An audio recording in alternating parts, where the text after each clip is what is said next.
Hello সবাইকে, good morning.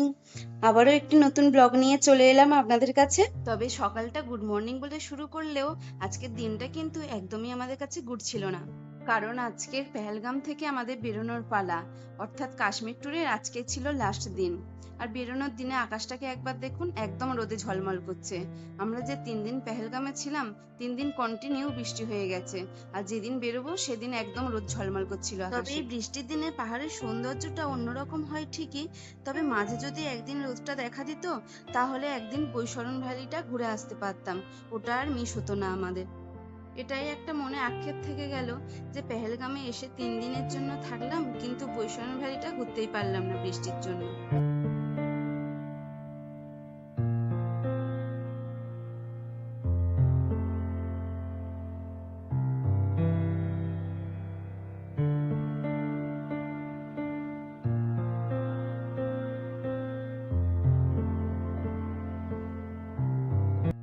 Maximum লোকজনই পেহেলগামে আসে একদিনের জন্য, আবার অনেকেই তো শুনেছি এসে হোটেলে আর থাকে না, দিনের দিনই ঘুরে আবার শ্রীনগর রিটার্ন করে। কিন্তু আমাদের পেহেলগামে 3 দিনে থাকার কারণ হলো এই জায়গাটিকে আরো ভালোভাবে কাছ থেকে উপভোগ করার জন্য। কিন্তু তাতে কোনো লাভই হলো না, বৃষ্টিটা আমাদেরকে সঙ্গ দিল না। আর এখানে এত প্রচন্ড ঠান্ডা যে বৃষ্টির মধ্যে বাইরে বেরোনোর ইচ্ছাই করছিল না। আর এই পেহেলগামে অনেক ছোট ছোট গ্রামও ছিল, যেগুলো সত্যি দেখার মতো ছিল। 10-12টা বাড়ি নিয়ে একটি করে গ্রাম, কিন্তু আমাদের দেখার সুযোগই হলো না। আর এই যে যেতে যেতে দেখছি অনেক লরি এখানে লাইন দিয়ে দাঁড়িয়ে রয়েছে। তার কারণ হলো এখানে কাল রাত্রে ধস নেমেছিল। সেই খবরটা অবশ্য আমরা হোটেলের মধ্যেই পেয়েছিলাম কাল রাত্রে। তখন থেকেই চিন্তা করছিলাম যে আমরা ঠিক টাইমে পৌঁছতে পারবো কিনা স্টেশনে। তারপর দেখলাম দুপুর 12টা থেকে সব গাড়িগুলি ছেড়ে দিচ্ছে, আর আমরা ওই জায়গাটি পাস করেছি তখন দুপুর 2টো বাজে। আরো একটি জিনিস দেখায়, ওই যে পাহাড়ের উপর এখনো অল্প অল্প বরফ দেখা যাচ্ছে।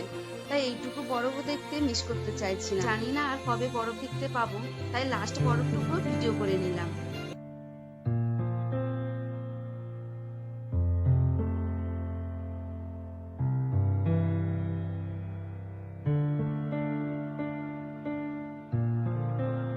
আর এই যে সামনে যেটা দেখছি এটা হলো বানিহাল স্টেশন। এখান থেকে সমস্ত ট্রেন উপরের দিকে ছাড়ে। আর যখন বরফ পড়ে তখন দেখতে অসম্ভব সুন্দর লাগে এই স্টেশনটি, পুরো বরফে ঢেকে থাকে। আর ওই যে মাথা উঁচু করে দাঁড়িয়ে আছে আমাদের পতাকা, যেটি আমাদের গর্ব। যদি আবার কখনো সময় সুযোগ করে আসতে পারি এখানে, তাহলে ইচ্ছা আছে পরের বারে ট্রেনে করে যাব।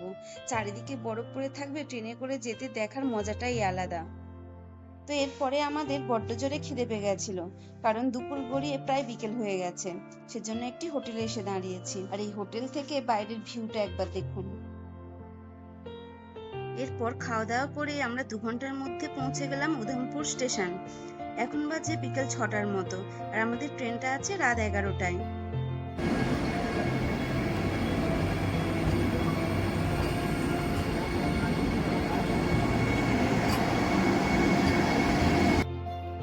যে বন্দে ভারতটি গেল ওটা কিন্তু আমাদের ট্রেন ছিল না, আমাদের ট্রেনটা ছিল রাত 11টায়। কিন্তু এখন দেখাচ্ছে 1 ঘন্টা লেট হবে, মানে প্রায় 12টার পরেই আসবে। সেজন্য আমরা সবাই মিলে একটু পায়চারি করছিলাম স্টেশনটা। স্টেশনটি পুরোটাই ছিল ফাঁকা, লোকজন তেমন একটা ছিল না আমরা ছাড়া। আর কিছু পুলিশ মিলিটারি যাতায়াত আসার দিনে আমার ব্লগে বলেছিলাম যে স্টেশনটা খুব একটা জাঁকজমক নয়, খুব কমই লোকজন এখান থেকে যাতায়াত করে। আর আশ্চর্যজনক বিষয় হলো এই স্টেশনের বাইরে একটি খাবারের দোকান ছিল, খাবারের জন্য আমাদের প্রচুর প্রবলেম হয়েছিল। তো শেষমেশ একটি পুলিশ আমাদের বাড়ির লোককে নিয়ে তার বাইকে করে একটু দূরে মার্কেট থেকে খাবার এনে দিয়েছিল। লাস্ট পর্যন্ত আমাদেরকে আর না খেয়ে থাকতে হলো না, কিছু না কিছু খাবার অন্তত পাওয়া গিয়েছিল। তো চলুন, আমাদের ট্রেনের সময় হয়ে গেছে, এবারে গুটি গুটি পায়ে একটু এগিয়ে যাই। তো আজকে এই ভিডিওটা তাহলে এখানেই শেষ করছি, ফের দেখা হচ্ছে পরের একটি ভিডিওতে। ভিডিওটি ভালো লাগলে একটি লাইক করে দেবেন।